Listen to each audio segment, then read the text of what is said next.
Dual set. Heart to heart. Noonas Podcast. Hello, everybody. How are you doing? We are back. Happy Friday. On a Friday, too. Yeah, we're recording a little later this week than we usually do, a little behind the scenes on a Friday this week. But it's been a really crazy week in K-pop. But as always, This is the Noonas Podcast. My name is Jenny. And my name is Ginny. And yeah, holy cow, it's been a week. It's a stack, but this is the beginning though, because I kept up with news and things are about to get quote unquote worse with a lot of things coming up in the next month. So in terms of releases, in terms of releases and whatever news was going to pop out, whatever news is going to happen. So we're bracing ourselves for the worst. Yeah, it's only beginning, and we got maybe a couple weeks of a breather, and then this last week of January just completely hey, here's all this news this week, just slams us right in the face, as well as a few album comebacks, which we'll talk about in this week's episode. We have quite a few comebacks, as well as some pre-release singles we're going to be talking about this week.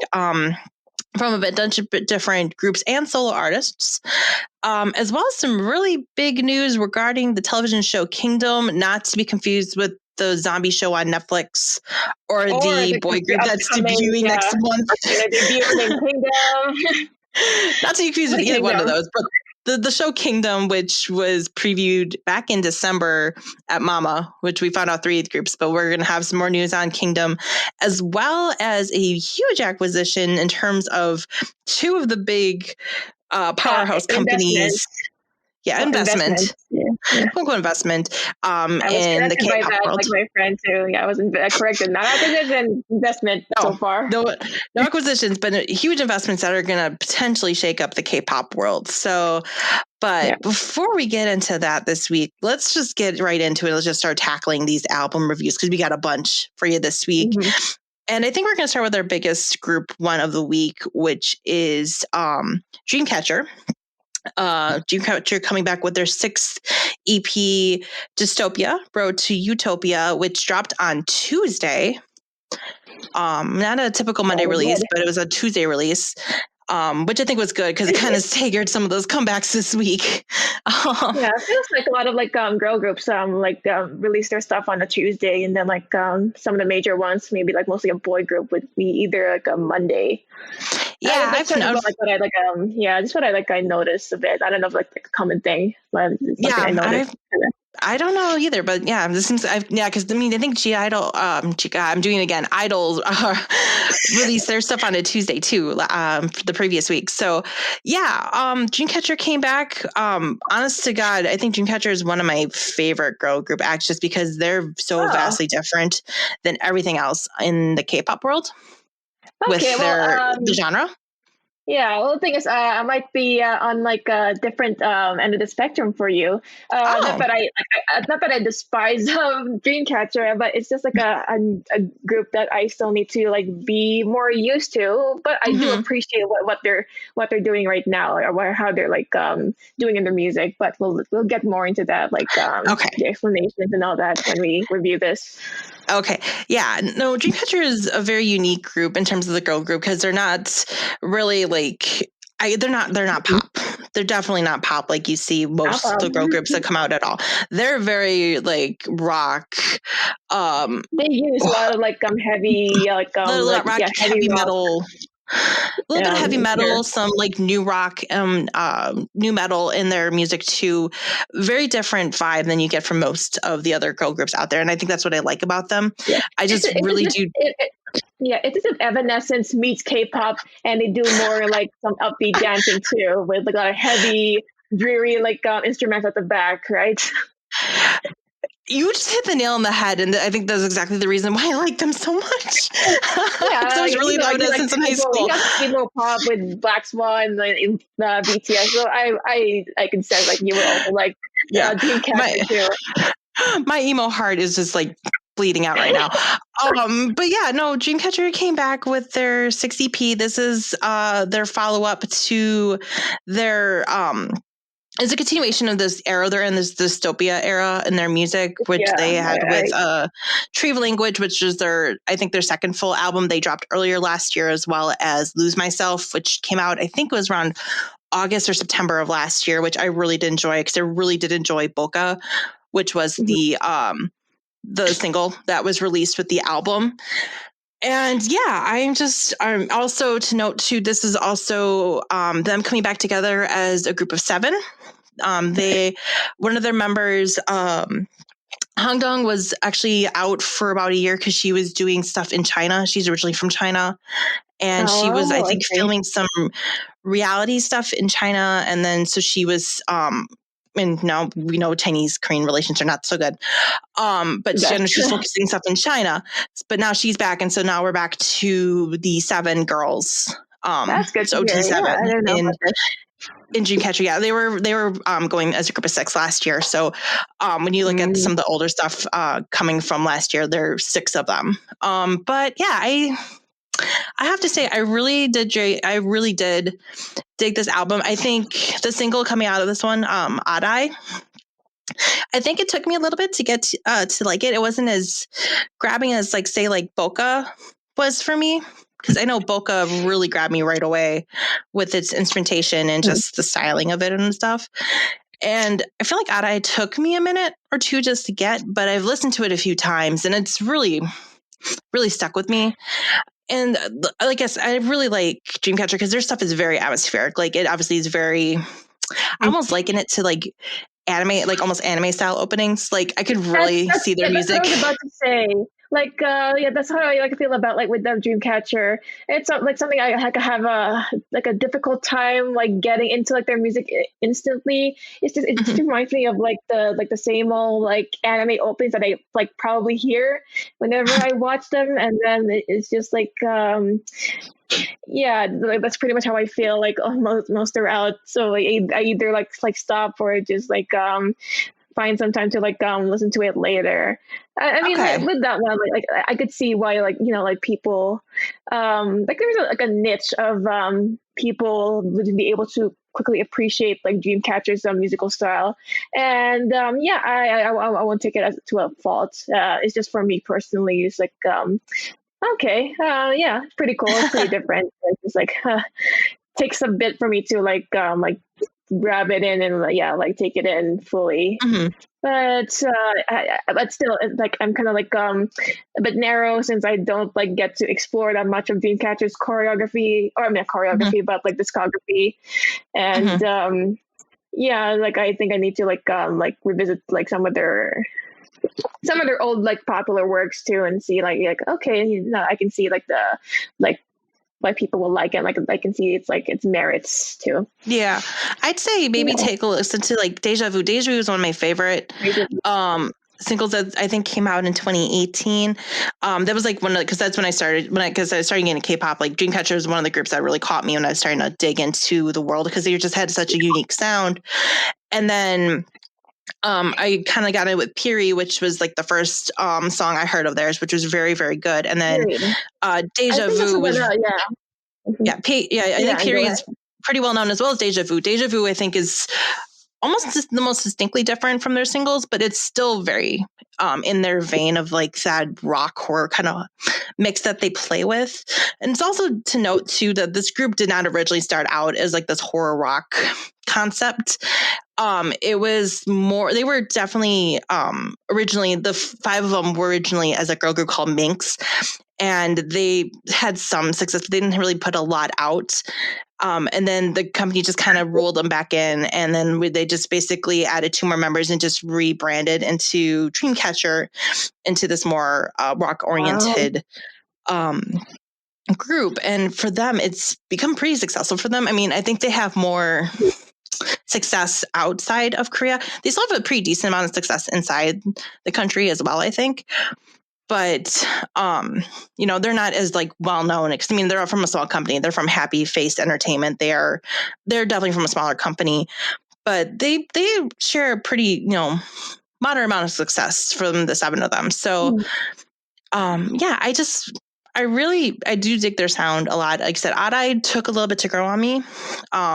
because it feels very stripped back a little bit after Boca, because Boca is really in your face with the guitars and just the like grinding and stuff and through the song, but like the like almost like new metal-esque part of I just kind of, it took me to get there, but I got it, and I do like it.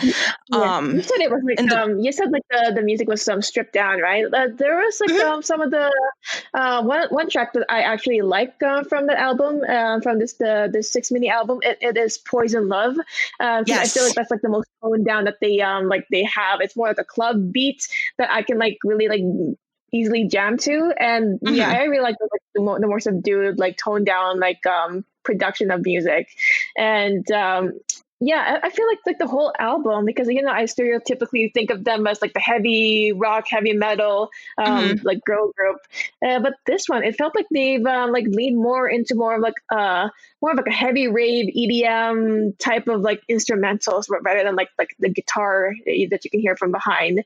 It's not until you get to like the later couple of tracks, which is I think it's probably their last one, is New Days, is where they go back to like the more heavier rock roots, and then For Memories more of like the quieter acoustic take. So I kind of like was able to appreciate like some of the songs there. I was like, okay, yeah, I think that could be like a good gateway for people to like listen and get a feel of like Dreamcatcher, and then they can go back to like more of like their heavier side too. It's like, okay, all right then. Yeah, no, and I agree with that. And I think a lot of it too also has to do with who produced this album this time around. This time around, they actually worked with Lees and Olunder, who are two members who've worked a lot with ATs. So they're part of the production crew working with ATs, which is also probably why I really like this album too. Although it doesn't have any of Eden's handprints, doesn't have any of Eden's handprints on it, but they work a lot with Eden, who does a lot of the production with ATs as part of the Eden area. And yeah, but I do like, yeah, I agree. This had a lot more EDM elements to it, which I think works for them. Like it kind of brings like that rock more, towards like more modern. Because I mean, everyone I think thinks new metal thinks back to like early 2000s. When you think of new metal, like you think of Linkin Park. Yeah, exactly. So seeing like that, I'm just like, yeah, no, I really did dig the sound, and then I like New Days kind of like as the closer of the album, because it felt very positive, like a very positive track going out into the future, kind of digging the whole story, this whole road to utopia concept that they're dealing, because we've been dealing with a lot of, because I mean these whole last three albums have been very dark, because they're obviously dystopia, so even the themes throughout it too. So yeah, I really like this Dreamcatcher. I really do. I kind of really do want their light stick / cloak / both of them. I know. Like they're like their new light stick is like a freaking staff, and they're like they have a cloak at the same time that looks like makes them look like a cult following. Yeah, it works for them. It works for them. I mean, they've been out since 2000, like late 2017, and they finally got a light stick. So it's been a long time coming for them. And yeah, and also hilarious because on their V Live, like they immediately get their light stick and then they immediately drop the light stick. So way to go, guys. Hey, kind of like NCT, like when they first reacted to their new light stick, they're like, what the hell is this? Like, even when they like swayed it around and it's like easily broken. And they're like, whoa, didn't know how to like the amount of videos I've seen of them losing their light stick in the crowd, NCT losing their light sticks into the crowd, is hilarious and scary at the same time. Yeah, my sister, like as much as I love NCT and how much I love to harp on them, their light stickers, I don't know, their light stickers is just really not the best sound design, and I really hope they freaking updated that damn like Malona light stick. Yeah, I know. I'm like sitting here as I'm like popsicle stick. Or it's just as I'm sitting here, I'm like looking because I still want a compass from Stray Kids, and I still want a light tinny from ATs, and I'm like, yeah, I like those light stick designs better because those actually fit with their whole themes. So like as well as like the classic one being Army with the Army bomb. Yeah, so, what the heck was the NCT? Like what's that supposed to be? their name in Greek. I don't know. I really don't know what they were thinking over at Aslam with that. Anyway, let's go back before we go on this really weird tangent here. But yeah, no. If you really are like really into rock and stuff, and you kind of want to give K-pop a shot, I say listen to Dreamcatcher. They might kind of fill that niche for you. It's very atmospheric music. This is the stuff I could like write to or jam to easily. So if you're really into like the more heavier side of pop, K-pop, then you listen to Dreamcatcher. Mm-hmm. Yeah, go listen to this whole era, this whole dystopia era that they had. It's been very, very good. And that's all I can say. Is there a favorite track in there? Did you say your favorite? I really dug Poison Love as well as I dug 4 Minute. Okay. I think, as well as New Days. Like I said, New Days I think is a great closer to the album, as well as their intros are always nail their intro tracks. They're they're always great atmospheric intro tracks that lead right into the album. Like every intro track I've listened to them has been fantastic. Yeah, it feels like the intro like gives you like an overview of what you'll like hear in this album, and it feels like it's like more of like an EDM based rather than the heavier rock side. So that's what I got from that intro. Yeah. Oh no, they definitely were playing the EDM. So again, I think that's because of the fact they worked with Leeds and Olunder. So this time around, which I think was a great idea. So I'd like to see if they're going to play with that more in the future, or if they're going to go back to more of their heavier rock stuff. But we can only see. I know this actually had some relative success on the iTunes charts around the world. It did rank number 1 in a bunch of countries. It got to number 2 here in the United States on the iTunes album chart. So it is the album definitely did chart very well. So hopefully that's good sign for them. So that's good. Yeah. All right, but let's go from Dreamcatcher. I guess we're gonna hit our other, group album release of the week that we're going to talk about. We're going to go hopping into Golden Child, which is it's a 4th gen group. Yeah, but when did they debut? They debuted December 2017 as well, so they're kind of on that borderline of 3rd, 4th as well. Golden Child, which is a 10-member group from Willem Entertainment. They've kind of had some low to moderate success. I feel like they've kind of been floating around on my radar a little bit. Obviously, everyone knows groups I mainly talk about. But I've listened to a couple of their stuff, and they did compete also on Road to Kingdom. They were one of the competing groups. However, I think they were also the first eliminated group on the show, unfortunately. But to be said, though, I think they did gain a bunch of fans from the show, even if they were on it for a short amount of time. And so have come back with their 5th mini album, Yes. There's also to note, too, is their first comeback since one of their members, Jaehoon, tested positive for COVID back in December. He was part of that slew of COVID, that COVID spike we had in Korea when it got a little crazy. We had that minor COVID scare when nearly everyone was like pulling people out of music shows because there were people getting tested positive like crazy. Because I think members of ITZY and Golden Child were getting tested positive, and so it got a little scary there. But yeah, they're back with their 5th mini album called Yes. In their single Burn It, which I will say this, the album itself is pretty safe, I guess, in a way. Like it felt very safe. Like it didn't like really expand more out from what I know of Golden Child's music. Yeah, you know what? Like for people who are not like into K-pop or like they don't know, like they think of like not shallow, like the surface level of like how like K-pop would sound like.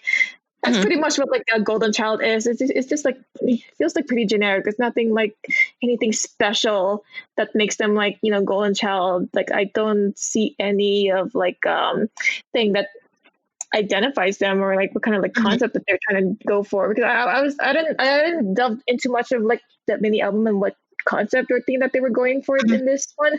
Like I don't know if this is like supposed to be some kind of zombie apocalypse narrative that they went through, or is it just only like the music video. So it was like, okay, Right. Yeah. If we're talking because like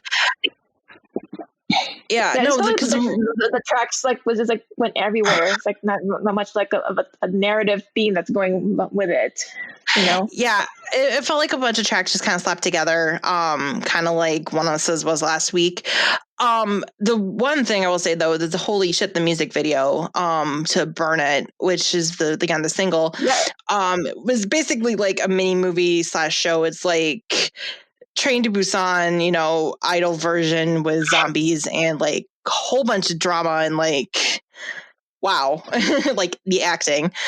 Yeah, because like the music video was like 6 minutes long because it like it stopped the song and then all of a sudden forgot like, oh wait, there's this is a music video too because the song kicked back in. I was like, oh shit, that's right, this is a music video, not an actual movie. Yeah. Like it gave me that, but I mean, I really enjoyed the music video because it was very different. It was very different, very cinematic, but the song itself is pretty okay. Like it's nothing stand out. Yeah, like, I wasn't like into like the music that much, but like the video itself is like, oh, what the heck's gonna happen? Oh, are they gonna freaking survive? Oh my god, what's happening? So yeah, that's kind of weird. That's my weird relationship. Is like I was like more invested with the video itself rather than like the music. Right. No, like the dance, like, oh, okay, yeah. It's kind of like it kind of feels jarring to me. You're like, oh shoot, they're like all dancing in like some kind of other location. Is like, oh. Yeah, I thought they released because like the way they had pre-released the like teasers, like they had version A and version B. I'm like, oh, so wait, is version A like the zombie apocalypse movie we're gonna get, and then B is just like the dance version of the music video? Nope, they just mashed both of them together and said, here's the music video, and it was just a little jarring. Yeah, especially because, like you said, the whole narrative arc of the actual zombie apocalypse thing was very well done. But yeah, the song itself is very Burn It. I mean, I liked it. It's just like not like something that I'll immediately like. Oh, I want to listen to that over and over and over again. It's like it's like it's okay. Yeah, that's pretty much what I am. I don't like hate it that much. It's just like nothing special with it. There's nothing really special with it. Yeah, and it's kind of a shame because like I feel like I mean they're all really good performers and stuff. Like I can tell they're all really good performers and they're all really really good looking.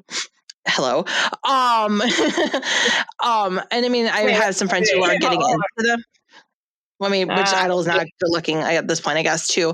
But I mean, yeah, I can kind of see where people can be fans of them, and like, I just, I don't know, maybe I just wanted a little bit more, just to be impressed a little bit more, especially since they are a 3-year-old group. Or over 3 years, old now. They still need to find, like what I said with Treasure, or like other like groups that we talked about previously. Like they need to find like their identity. Like I'm not quite sure like what the concept of Golden Child is. If you guys like just let me know. But yeah, like like the rest, like the album is just like nothing really caught my ear. Haha. And like really distinguish like a concrete concept of the thing. Yeah, Treasure and Noonas is just like hopefully like they improve and like they find something that would like really identify like a song that would be identifiable to them as Golden Child. Yeah, especially because I guess I'm a little disappointed because I really did like One Lucid Dream, which was their last comeback single from their previous album, which definitely is different than anything else I had heard at that time because it's got those club beats, but it's very it's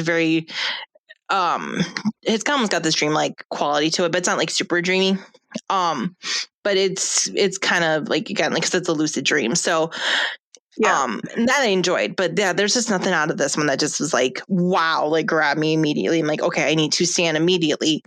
Just kind of like, oh, you guys exist, which I feel bad, but they're just another group that exists on my radar right now. And they're not like one of my go-to, like, I need to know, like, this group, like, I need to know all their content, like them, just kind of like, if I get to it, I get to it. I just kind of feel like, so otherwise, let's get into the two like big queens of the week here. I mean, we already talked about the queen, some of the queens of darkness, the Dreamcatcher, but we got to talk about some major queens out on the scene this week with some one with a pre-release solo single, and then another one with actually another mini album as well. I think we'll touch first on IU since she came out on Wednesday. But the queen, IU, she is like the award-winning IU. Yeah, she's like Korea's like. So they say like she's like her like Korea's daughter. She's like so well known. She's so beloved. She's a great singer, performer. She's a great actress. She's I still need to watch Hotel Del Luna, which I know is on Netflix. A great K-drama that she was in just recently. That's really good. The one with Bacon from EXO too. Yeah, no, I heard she was amazing in that. She's just in a bunch of K-dramas and stuff too. She's a great actress and stuff. I mean, she just collabed with Suga from BTS last year on 8, which won a bunch of awards. During this award cycle, which was really great too, because it was very different than what Yoongi's actually previously done, I think, with his solo work when he's worked with female artists, because he's worked with a bunch of female artists producing stuff for them. But yeah, and I really dug it because it was very, very dreamy and very bittersweet, because she always kind of plays with that like bittersweet kind of feeling. And I got that too from her song Celebrity. Yeah, but she's able to make you, like, her voice, her music's able to move you.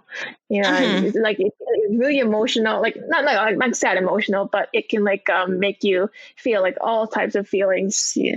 And this one is able to work.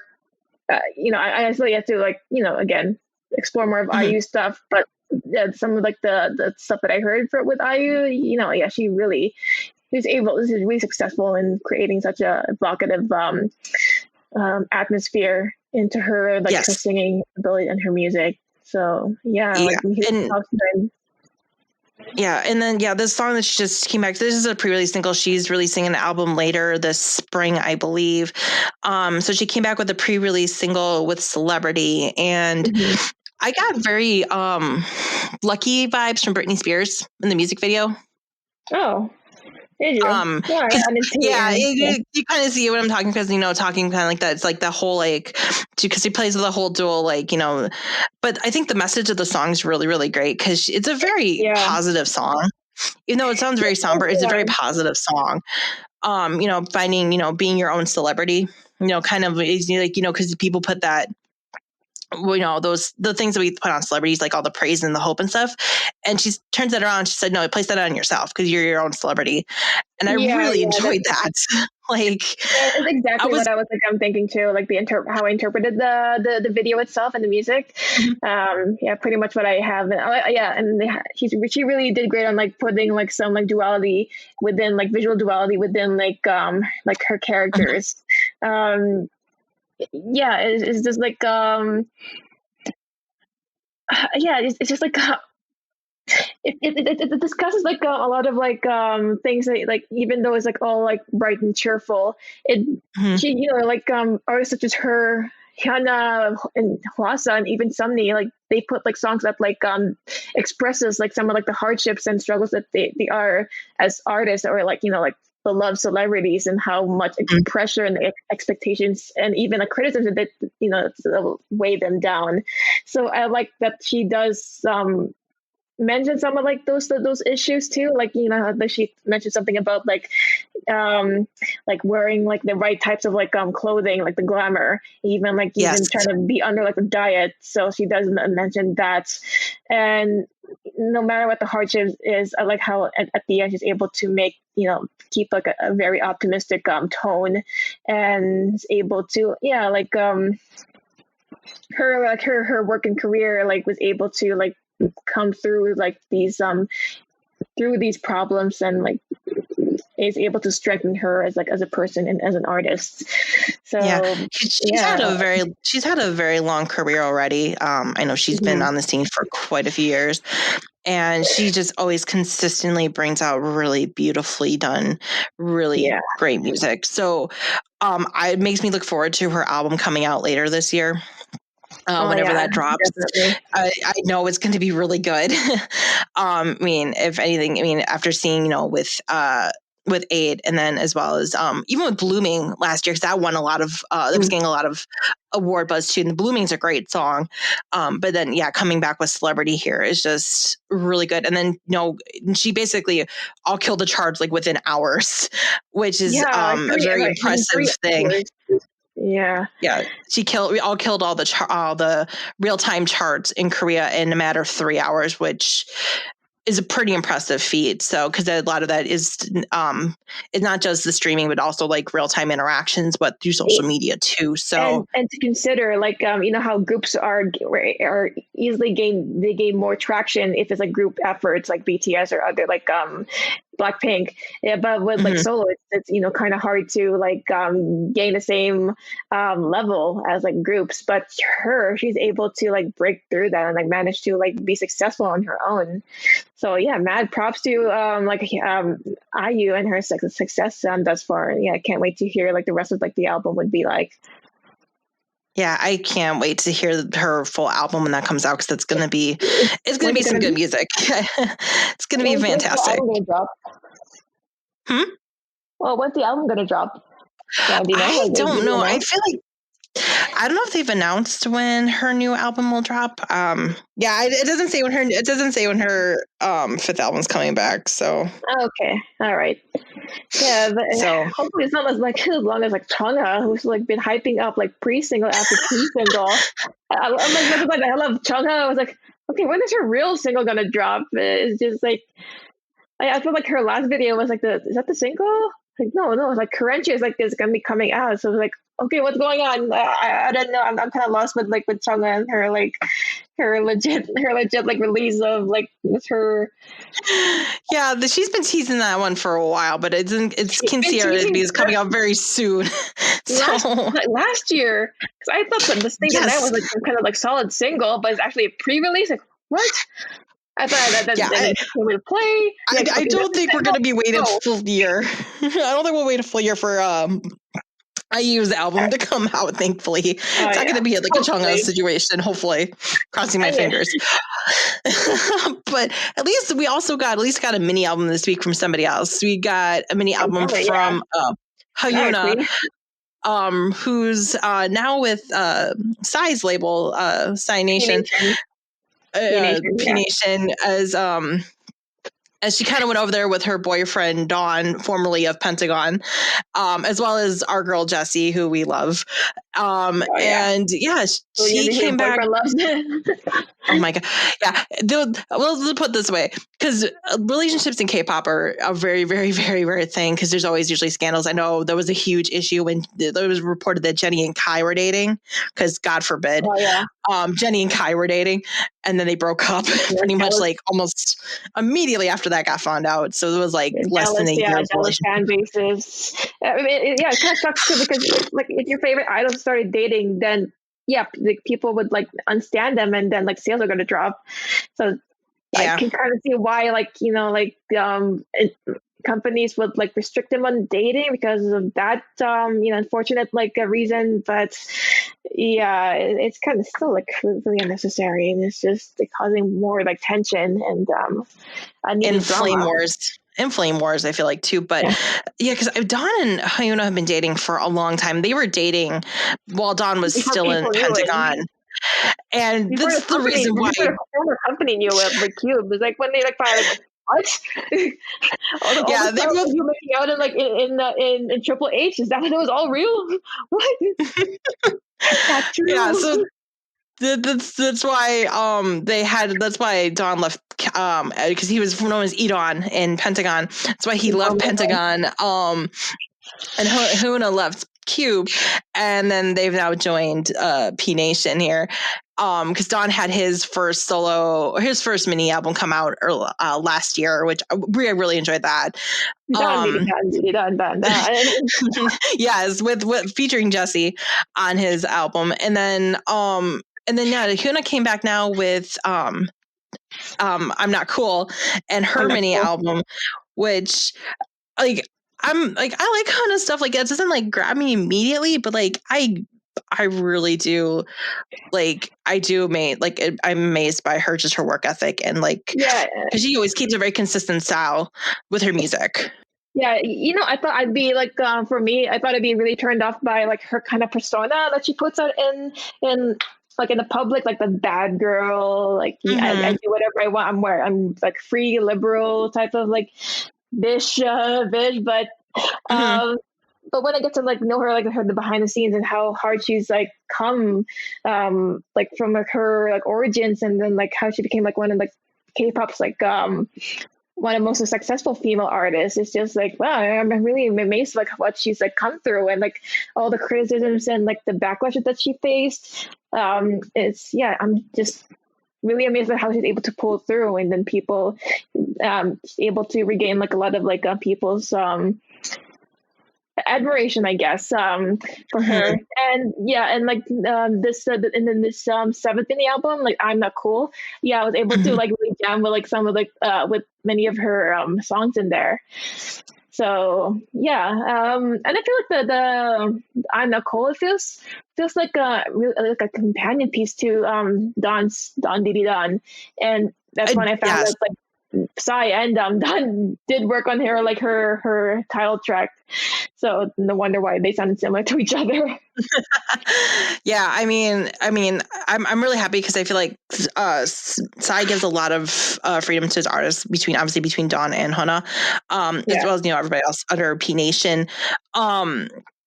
Yeah, like cool dad of K-pop. he's a very cool dad. Well, also to note, because HyunA was also in Gangnam Style, like she's one of the many cameos in that music video. Like she was, because she was part of 4 Minute, which was a really big group, big second gen girl group back in the day, before she left Cube, because of, I love how they basically considered it was internal conflicts, quote unquote. It's like, no, we knew she was dating and other stuff too, but it's like, it's really petty issues. We don't want that to hear. Yeah. But I mean, because like, and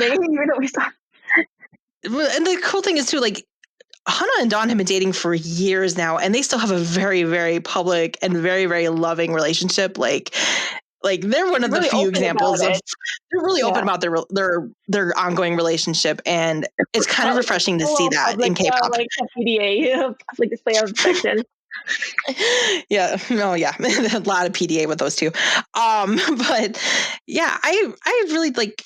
Her style's not for everybody. I know that because it's a little in your face because she kind of does play that bad girl vibe up a little bit. I mean, I think that she gets that from continuing from her persona 4 Minute. But yeah, she really embraces that persona, but she's such a hard worker, and it's really sweet, like a sweet person at the back, at that side. Yeah, especially when she's like with she knows her audience. Yeah. She knows her audience too. Like she just knows her audience and what she's gonna grab. And also, I appreciate people trying to do their dance. I appreciate your meme that she made of you attempting to do the dance to "I'm Not Cool." It's basically like Kermit spazzing, because that's exactly how I would look too. Yeah, that arm work, like that arm work is like it's seriously difficult to like do. Like it's just like waving around, and you have to like do it quick and put it back in, and it's like, oh, dang. I don't see a lot of that like kind of style with like a lot of girl groups. So yeah, no. Yeah, the only one I noticed is from ITZY. ITZY with Wannabe. the shoulders. That's the only thing I like compare to. I'm gonna like make a random like comment. Have you seen like the video of like this one guy attempting to do the shoulder dance for 1 hour? Oh my God. So there's like a Korean YouTuber who just made himself a freaking challenge during the quarantine days to do like Ryujin's shoulder dance for 1 hour. Now, can you imagine like the freaking pain that he would feel if that didn't record at all? But, oh my God. My arms are hurting just thinking of that. Oh. Yeah, he's like shaking like throughout in the middle, and he has to take off like some of his clothes. He was wearing a bedazzled like jacket, and it's like rattling at the middle.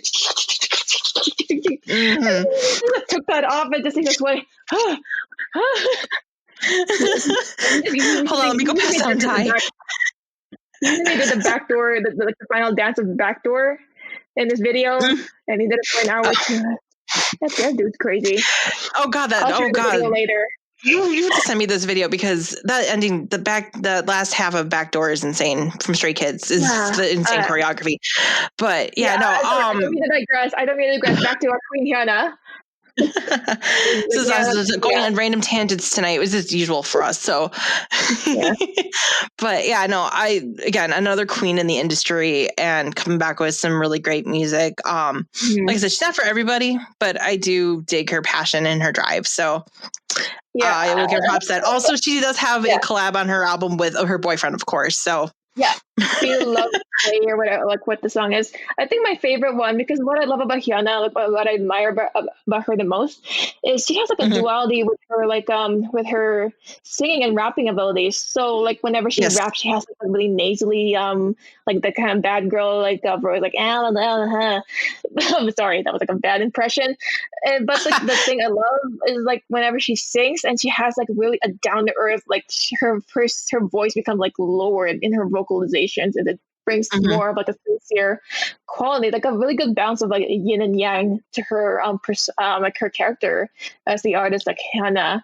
And I think my favorite one from that album is called Show Window, because it really delves into more like her personal, like maybe like what she feels like inside, like more like a genuine, more a sincere type of like song that like really opens up to her like other side of her. So that's like my favorite one from the album. I'm not cool.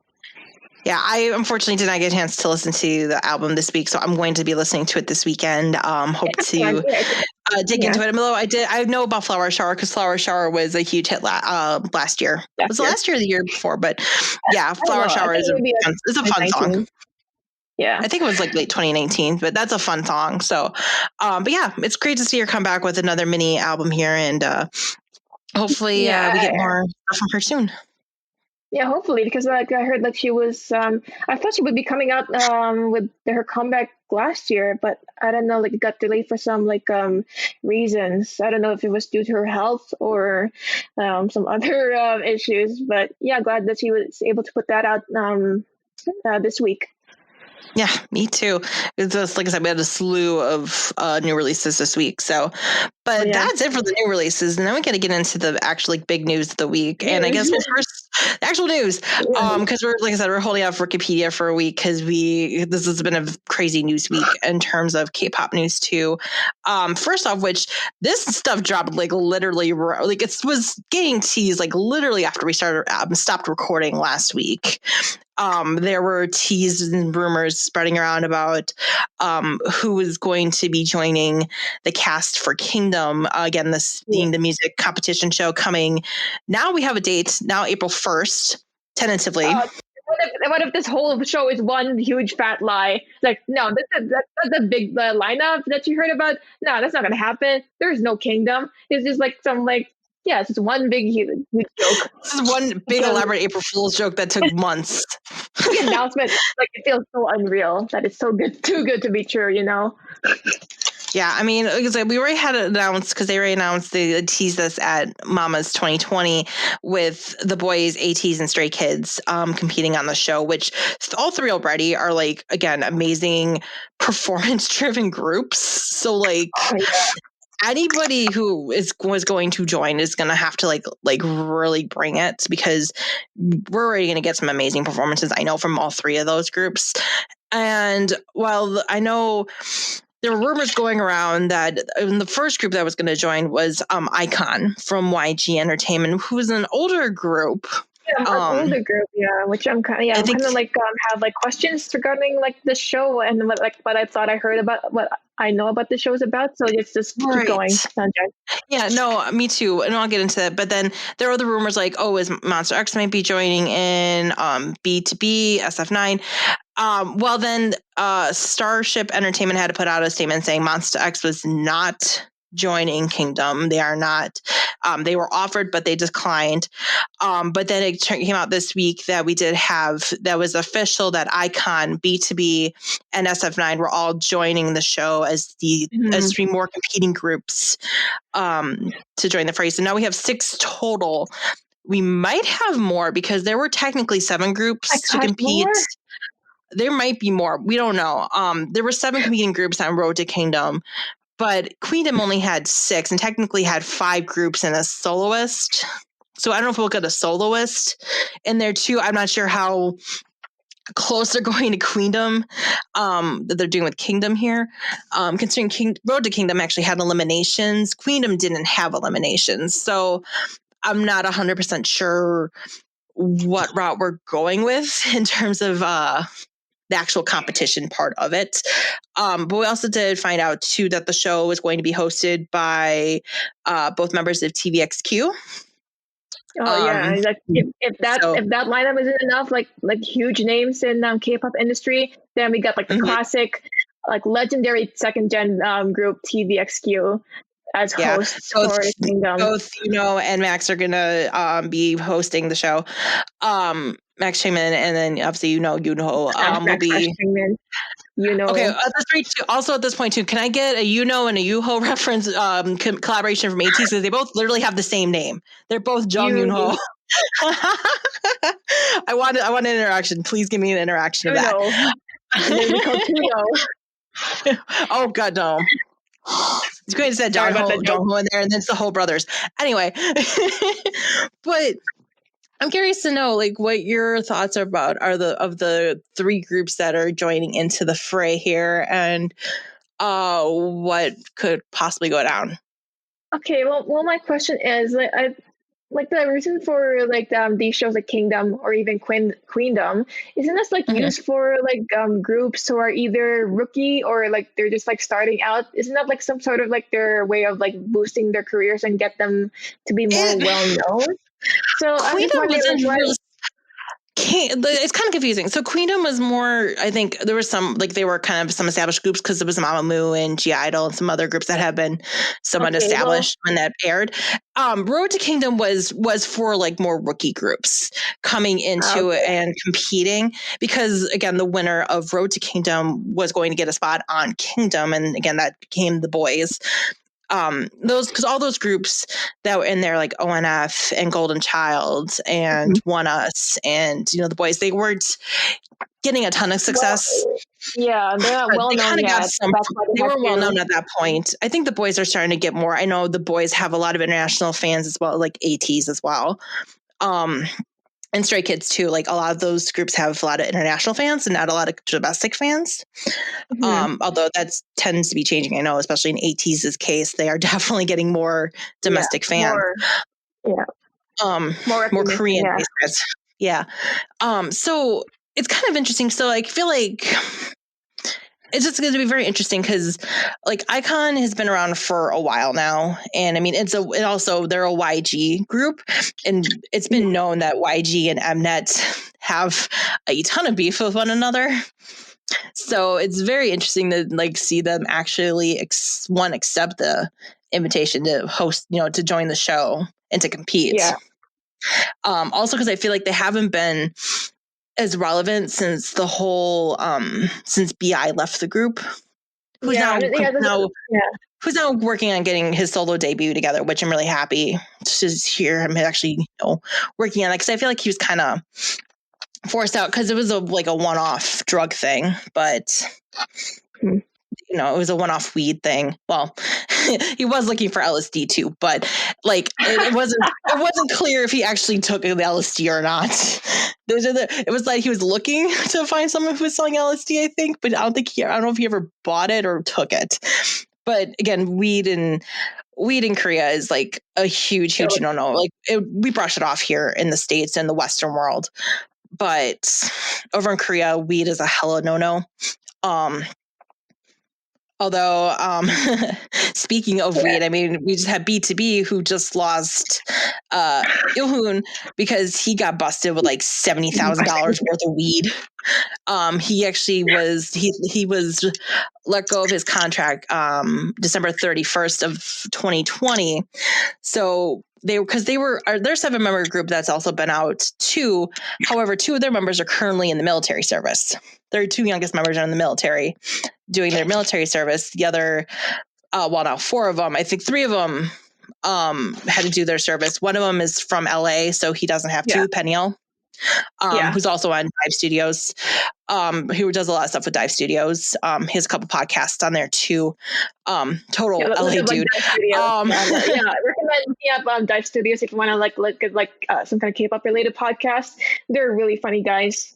especially like BM and Eric Nam. Especially him and Peniel are hilarious together. So so it's gonna be weird because like B2B, I'm like, I feel like they're kind of at a disadvantage because they're technically now only 4 members because their whole group is not there.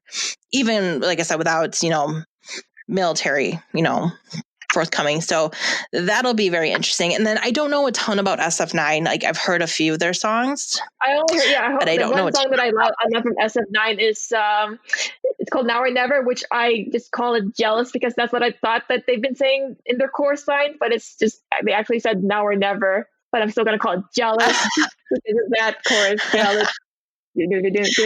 So Jealous.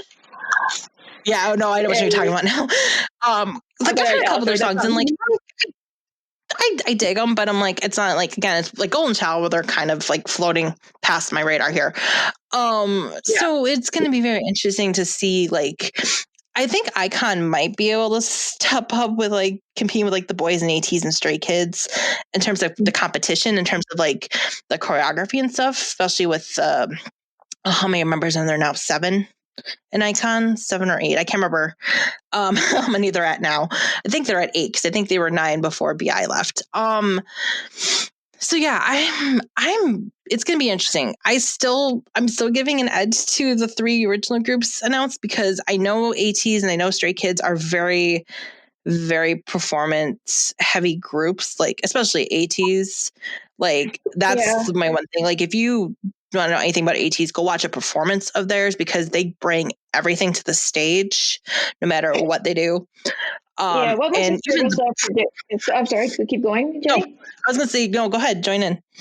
Oh well, anyway, my sister was predicting like this show and like the people that are confirmed to be in in this competition. I think it's gonna be like really rap heavy, rap oriented type of performances because with Stray Kids, ATs, even Icon too, since like they came from YG. So it's probably going to be like rap heavy performances there. Yeah, she's got a point. Yeah, I mean, even B2B has some rap, but not a ton. They're more ballady, so it's going to be very interesting, especially because like they're really heavy ballad singers are in the military. I'm looking at Sungjae, their maknae, who's also a really good actor too. He was in Goblin. He's a really good actor too. He's also been on a couple of variety shows, and so he's a really fun.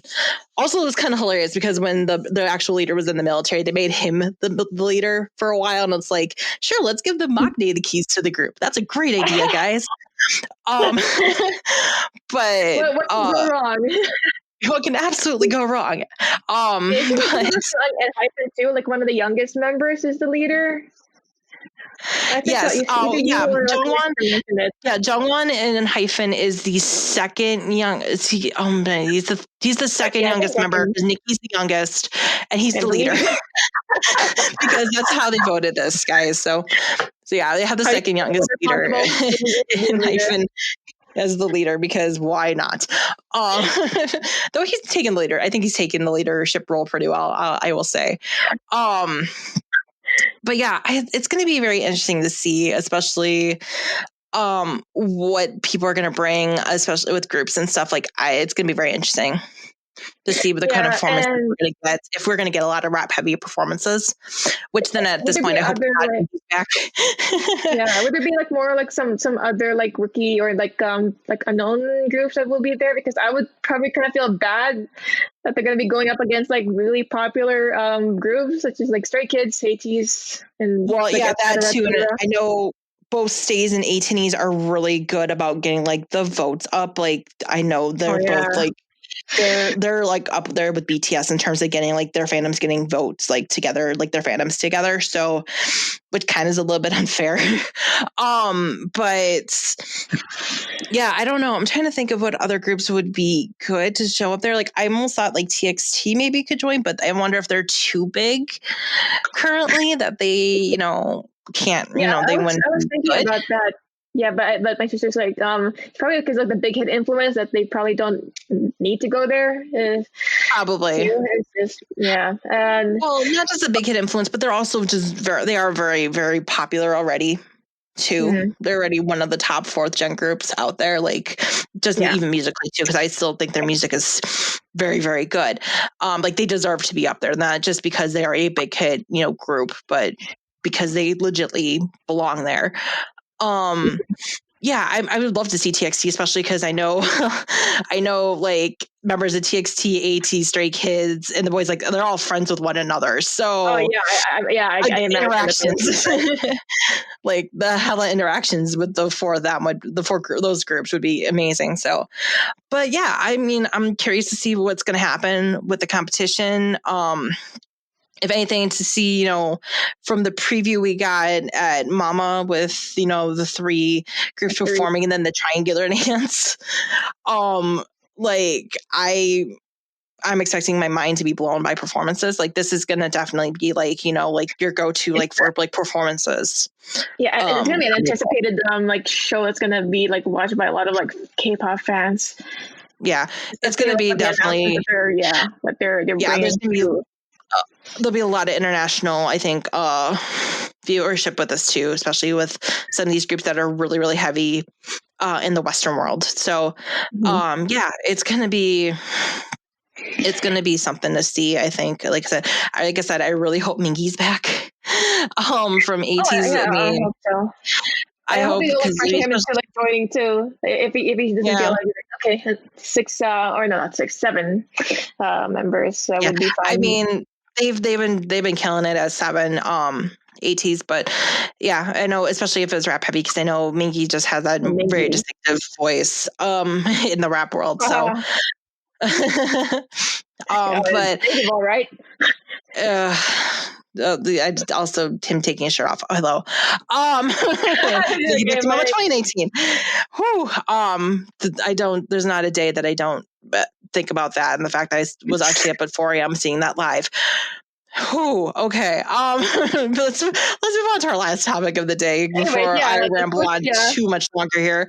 Because this is the one that this is a game-changing investment that just broke on Wednesday in Korea here. So we're talking about YG Entertainment, which we had just talked about with Icon, as well as Big Hit Entertainment, obviously the company with BTS and TXT, basically coming together and basically gonna shake up, I think, one of the biggest aspects of the K-pop industry, which is the live streaming aspect of it. So there is promotion like and merchandise platforms too, since Big Hit is investing millions for YG subsidiary called YG Plus. That's not a streaming service. It's like a merchandise advertisement company. Okay, which I can see why. So so Big Hit, and as well as the subsidiary BenX, which is what they've been using for their merchandising and stuff, both made huge investments into YG Plus, which is a YG subsidiary. Big Hit Entertainment itself donated what approximately translates out to $27 million US, while BenX invested $36 million approximately. So this is about $63 million in total invested into YG Plus, which basically allows them to, all these 3 companies, or I guess 2 companies, because Big Hit and YG, coming together and like helping create this new platform that's going to help with distributing and merchandising and promotion. So the biggest thing that's are going to come out of this is that with this whole investment, YG Plus member, the artists, so most of the YG artists, so you're talking Blackpink, you're talking Treasure, you're talking Icon, you're talking Winner, they're going to start joining onto Big Hit or BenX's platform Weverse, which I've talked about in past, which was launched, I think Weverse was launched back in late 2019 or early 2020 with BTS and TXT as like the groups on there, because there's Big Hit, and then with all the other groups, so like 17 and New West and even Dreamcatcher's on Weverse, and a bunch of solo artists have also hopped. And I think CL's on Weverse as well too. Yeah, and it's basically a big hub kind of where you can go and you can like the artist will go post like they'll post pictures and they'll post like little just comments and stuff too. And they'll actually go and comment on people's and they'll also comment on like the fans, because the fans will go and they'll make posts and stuff too, because like it's a big deal when any member of BTS like posts on like comments on somebody's picture. Yeah, and they're like like, a rival. It's always a big rival, like streaming. They're like a rival platform with like V Live, and even I don't know if Bubble's like under like some like a bigger name, but like some of like those some places like where idols like either communicate with like with their fans or just like post on things like their little social media. Yeah, it's gonna be like a huge shakeup with Weverse and like with Big Hit and like to come together to do this go forth with this new because there have been talks, especially with when we first launched, because Big Hit was basically pulling all their stuff off of Weverse. Like they dropped their Plus stuff because we were not Weverse from V Live and V App. So V Live is basically like the go-to place where a lot of idols do their live streams and stuff like at almost any time of the day. And by any time of the day, I usually mean in the middle of the night for me. But they'll go and they'll post like they'll have live streams where like they'll just go and they'll talk to the fans and stuff, and they'll just kind of hang out, and they'll answer questions, just kind of hang out with the fans a little bit, and just kind of talk about what's going on and stuff. It's usually where we get a lot of memes and stuff from too in the fandoms. Is from V App, but with this. YG has a huge share in Naver, which runs V App. Naver being basically like the Google of Korea. Like I've compared Naver to Google here in the States. Like Naver is a huge search engine and owns a lot of different companies in Korea as well. And V Live is part of like Naver, is that, or like associated? V Live is part of Naver owns owns a good chunk of V Live, and so. With this, Naver's also, there's also talk that Naver and Big Hit Entertainment, we're going to start creating a new global community platform. And so basically it's going to combine what we have with V Live as well as Weverse together into one huge hub of content, which I hope to God means that we're going to get like better apps out of this, because I'm not going to lie, V Live's app is clunky as hell. Like if you're trying to like search for a specific live stream, it's super clunky. The search function is really, really clunky and it's just very bad. But I mean, it's nice because a lot of the live streams are usually subtitled usually by the fans. Like a lot of the fans will have like group subbers who will go and like sub the live streams for people like for me who knows very little Korean, so we can kind of watch them in the future. But because I know the one thing with Weverse that they don't have right now is they don't have live streaming, because a lot of big hits, so a lot of BTS and TXT, they've been either kind of using V App or they've been using YouTube to do the live streams. But so to see this, because I mean, there is a lot of content that's for free on Weverse, but there's also is a bit of a paywall. Like if you want more like premium content, for example, BTS usually will post like their concert films that they have aired in theaters and stuff. They will actually, I know the last two they have posted to Weverse for, obviously you get to pay a price to buy the movie so you can watch it. As well as when they did their kind of relaxation show they did earlier this year, they did a show called Into the Stoop. Stoop translates to forest in Korean. And so there was because it was airing in Korea at the time, but then for the Weverse version, they actually added bonus content that wasn't shown on the television version, so people could buy the version to watch through Weverse and see a bit of a longer episode. of the series. So, there is some content there, like, you'd have to pay, but that's up to you. It's their choice. So there is a bit of a paywall, but it's not terrible. And like I said, it's more for the premium stuff. Like if you want to see like an exclusive concert or an exclusive show or something, and then that I can understand because, you make money somehow out of these apps. But a lot of the free stuff, like with BTS and TXT with their variety shows, they have those all for free on Weverse. 17's variety show, Going 17, they link through on Weverse to YouTube so people can find it nice and easily if it's not coming up automatically in your YouTube recommendations like me. But like I see a lot of beneficial stuff, and it's going to be a major shakeup to see what's going to come forward, because it's going to be about a year until we see what this new app is going to be.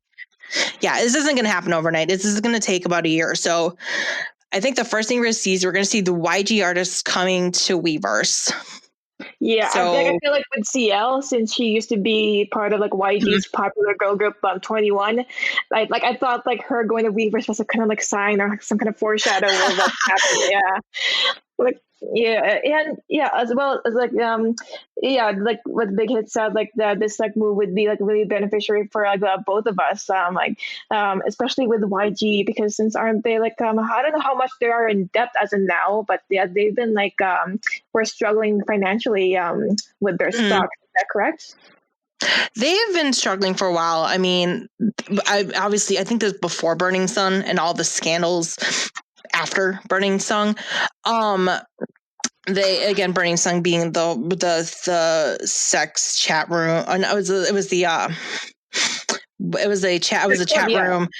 It's a whole disgusting thing where basically it involved, there was like the secret chat room and people were at this club, and that was owned by the former member of Big Bang, Seungri, and his club, and there's a lot of drugs and trafficking. A lot of really bad stuff came from Burning Sun. People actually went to jail on Burning Sun.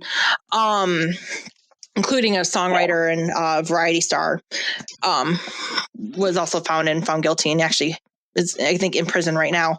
And so I'm just really amazed that Big Hit would be able to like help YG from this mess too. Like, it seems interesting too. Considering Big Hit and JYP are usually pretty close, because him and Bang used to be part of YG. So like him and JYP are pretty close, I think. So yeah, to see them helping out YG is very, very interesting and very unexpected, I think. And like so, and then also Disney, Sony like team up when they decided to share Spider-Man. That kind of like feel for any like K-pop fans. Like that's how I kind of feel like that. Yeah, that's a great metaphor to this. Yeah, if you want a comparison, it's kind of like Disney and Sony teaming up so we could share Spider-Man. But this is like a lot of like Disney references for me when it comes to Big Hit, because especially after them acquiring other companies like Cletus, which is like what 17 the group is under, Source Music, B-Lift. Yeah, like Big Hit's becoming like the Thanos, like the Disney / Thanos of like the K-pop industry. And who knows? I don't think he's like Thanos. I don't think they're Thanos. I don't think they're that evil. Well, but like for them to like take some of like those like the Cape, like some known K-pop companies and take them under their wing is just like, whew. Like my friend, Maximus, who I like previously shared like some of his thoughts in GOT7, like look up, his podcast, Look Outside. He told me like some rumors. I don't know where he got the sources from, but if YG still continues to struggle financially, there's like rumors of like Big Hit trying to acquire another company, and if it's gonna be YG, a company that's part of the holy three of K-pop industries, that's gonna be like a huge shocking it's gonna like shake up like the entire K-pop world. So it's like really getting 20th Century Fox, that type of level. Yeah, at that point, the Big Hit is part of the big three. If they're not already, it's part of the big three, 4. Well, if you take YG, if they ever take YG, it's gonna be the Big Hit era. It'll be very interesting because I mean, I know they obviously put a lot on Blackpink, and they're obviously putting a lot on Treasure right now too. You know, in terms of like the groups they're really trying to promote. I mean, I guess they're trying with Icon, and considering Icon's going to be in Kingdom, and the winner just kind of like exists. Although I do like some winner stuff.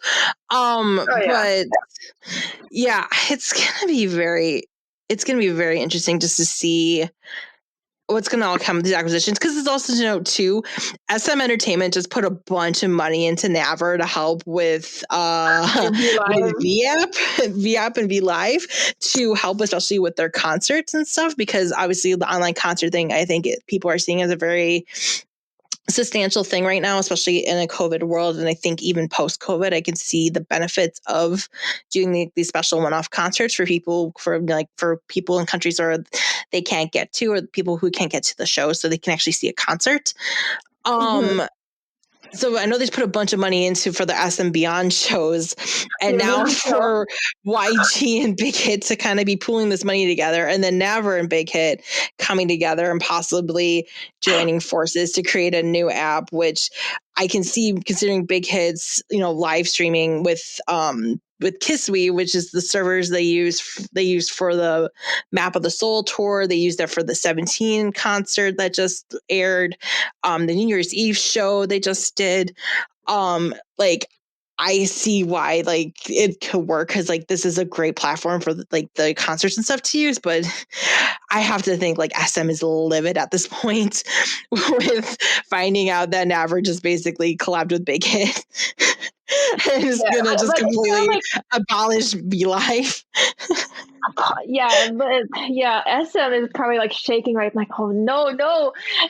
It's kind of funny thing, the years that Big Hit had to even BTS, so many years of this company being looked down upon because they're not part of the big three, and they think BTS wouldn't go anywhere, and just to see them these powers this reign on top of K-pop, K-pop in general, right now, now they're starting to fear, you're afraid, oh no, what have we done?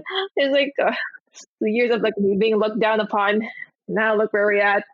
Yeah, I mean, when we say Big Hit is shaking up K-pop, Big Hit is shaking up K-pop in a huge way. Big hits. They're really making a big hit on the K-pop industry. Sorry, but I apologize. I don't apologize on that one. Don't apologize on that one. I'm on a Cedric level of puns and witty jokes. He'll enjoy it. Yeah, no, it's going to be very fascinating to see, especially with this new app, because like I said, the one thing Weverse is missing is the live streaming stuff. I think if they had that, you wouldn't need VApp because it'd be your one place to do it.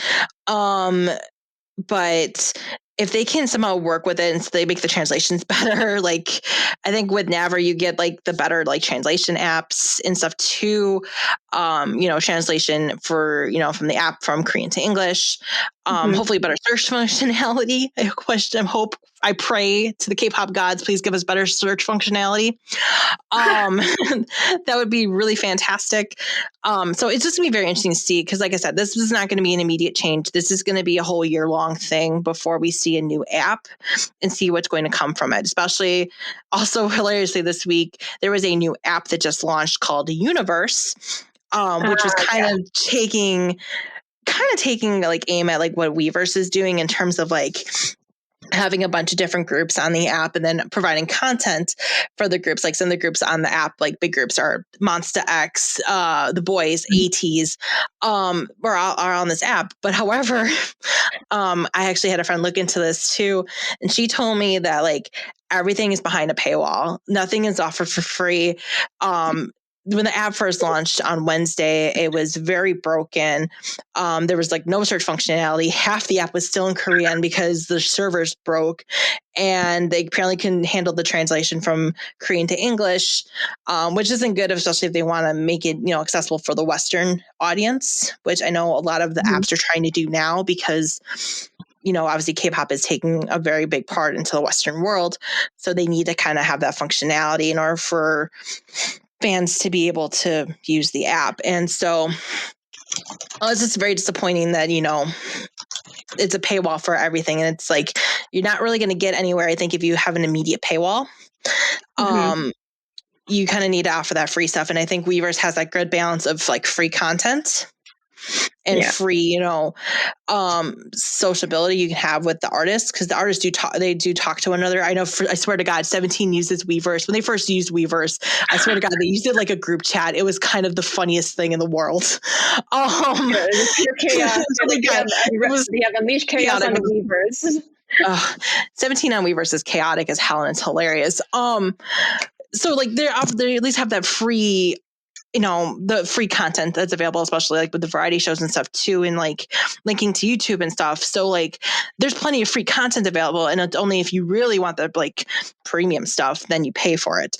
But yeah, it's it'd be very interesting to see what's going to happen now with Universe app. Especially with Weverse and now this acquisition. It's going to be very interesting to see how this does shake up the K-pop world in terms of all the social access, because that's been a huge draw to, I think, K-pop in general, is just the social access you get through, YouTube videos, through the live streams, through Twitter, through whatever. So yeah, most definitely. Yeah, it'll be a very interesting year to see what's going to come from this. And I guess at this point, do we consider Big Hit as part of the big three, big four? Do we call it the big four now? I don't know if like I said, if Big Hit takes YG under its own, it's gonna be just like one entity of K-pop, like holy K-pop entities, which is Big Hit. Yeah, it seems like it. So right now we talk about like big three. Yeah, like 3.5, I guess 3.5 YG.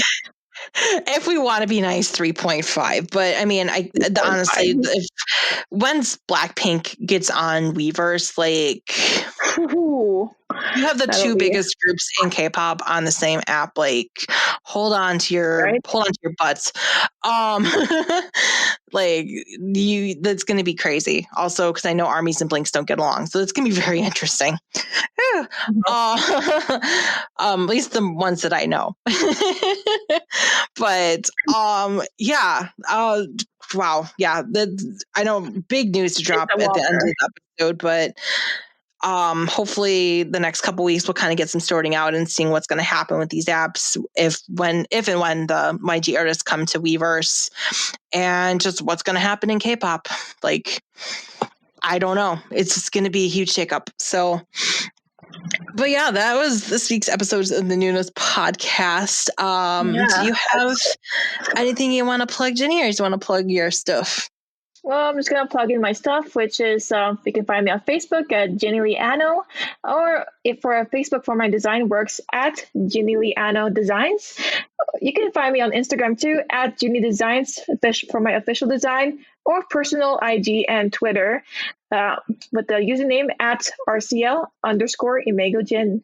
How about you, Jenny? You can find me on Twitter and on Instagram at Chaos Bulldog. You can also find me on Facebook. Just search for Jenny Matisek. That's Jenny with an I. Make sure you can also visit our show pages for the Noonas Podcast on Twitter and on Instagram at Noonas_podcast. Don't forget the underscore. And yeah, I think that's it for this week. I need a drink after all this news this week. I'll be having a really hot pot of like a dinner coming soon, or coming right after this. I'm jealous of that. Although I think I'm making Korean food next week. So yay. Or I'm attempting to make Korean food next week. So we'll see how that experiment goes. But that's just been the Noonas Podcast. I don't know what's on fighting. Yeah, I don't know what's on tail for next week. So with that, next week's a surprise, guys. So fighting. Yeah, fighting.